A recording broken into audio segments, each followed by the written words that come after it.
Time now for sports on 104.7 The Cave. Here's Ned Reynolds. Mike, the intern, Ned Reynolds, in the studio on a Thursday morning. The St. Louis Blues head back to Canada last night to face arguably one of the best teams in hockey in a best-of-7 series. It was tied 2-2.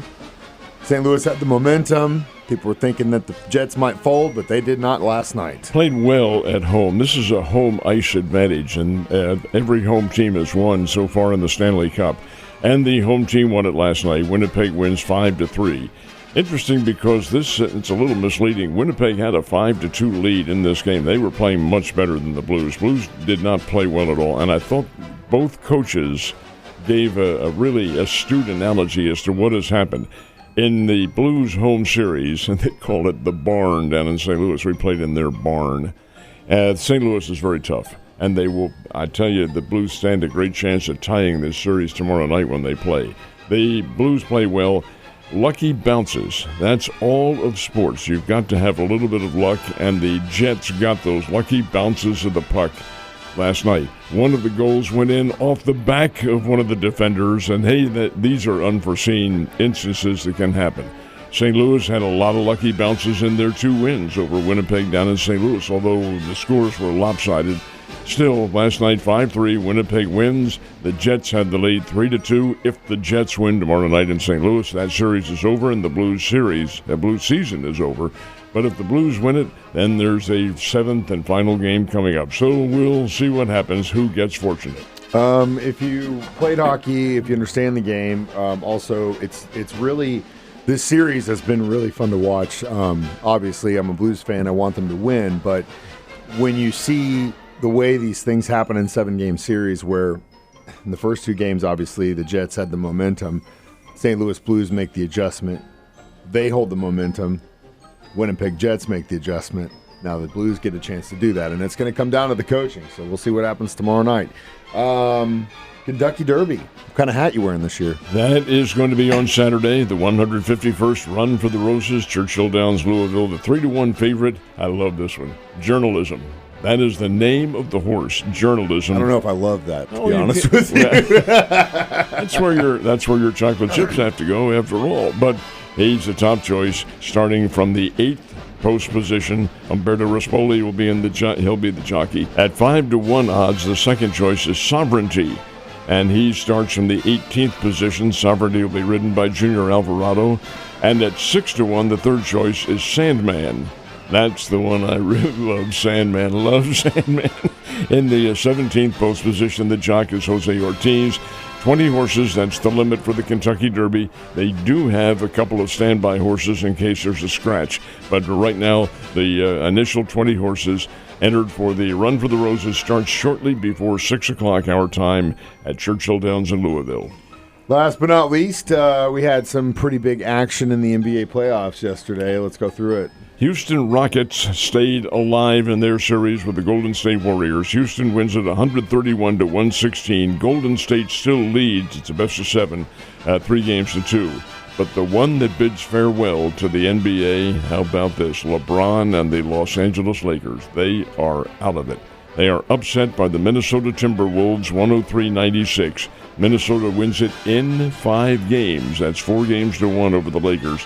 Even with the addition of Luka Doncic, who was supposed to, co-work with LeBron James and coexist, and they did to some extent, but I'm not sure that's a real good mix because Doncic is used to doing a lot of scoring. Anyway, 103-96, and the Lakers done for the year, and they'll wait till next September when the season rolls around again. It also goes to show you how important basketball is when it comes to team sports. It doesn't matter if you have 2 studs on the team. If they're not playing like a team, well, guess what?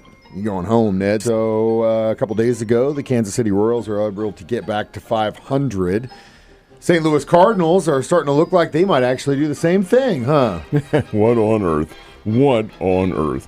The Cardinals go to Cincinnati, lose the first game 1-0, play a doubleheader yesterday, and have a single game coming up today. But in 18 innings, and they played 18 innings yesterday, 2 9-inning doubleheader ball games, Cincinnati scores 1 run. And this is a pretty good Cincinnati team. Boy, the Cardinals pitching just held them at bay. Is this the real Cardinals? Well, only time will tell. It was Miles Michaelis who contributed. He started the first game shutout. 6-0 was the final. Redbirds scored 5 runs in the 9th inning to put it away. They'd led 1-0 virtually the entire game. And then, still in doubt, score 5 runs in the 9th and win the first game 6-0. Miles Michaelis pitched very well, handcuffed the Reds in the opener. Steven Matz comes back and pitches the second game. The Cardinals got off to a big lead, 3 runs in the first inning, 3-run homer by Wilson Contreras, and the Cardinals win that one 9-1. 6-0 and 9-1. Cardinals sweep the doubleheader. Is this the real Cardinals?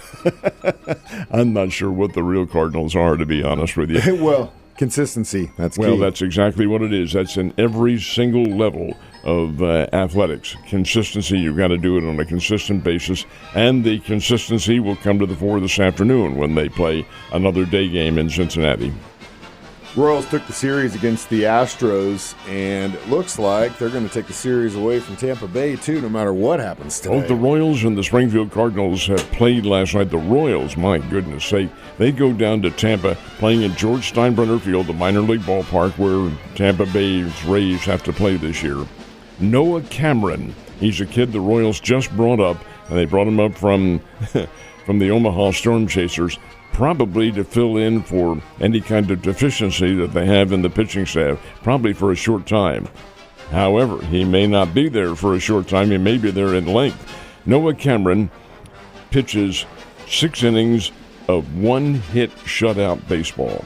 He blanked the Tampa Bay Rays, and then they finally took him out after 6 1/3 innings. Noah Cameron is from St. Joseph, Missouri, and a product of the Bears, but not Missouri State's Bears, the University of Central Arkansas Bears. He played for them, probably pitched against the Bears, Missouri State at one time. Royals win by a score of 3-0, and they've taken the first 2 games from the Tampa Bay Ball Club. They're not quite Tampa Bay of recent years, but they're still pretty good. Now, the Springfield Cardinals. Now, keep in mind, gang, this is last night. You know about the rain that we had around 4:30, 5 o'clock last night. It came down in torrents. Springfield Cardinals still played 2 hours after the start.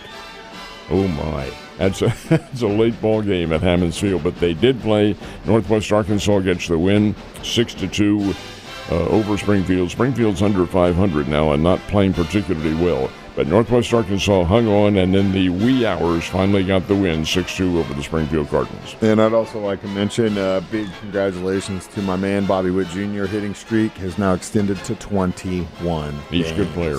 He's the catalyst on that team, Bobby Witt Jr. Witt That man Jr. everything he wants when that contract time comes up. No, it already has, because he signed a 7-year deal.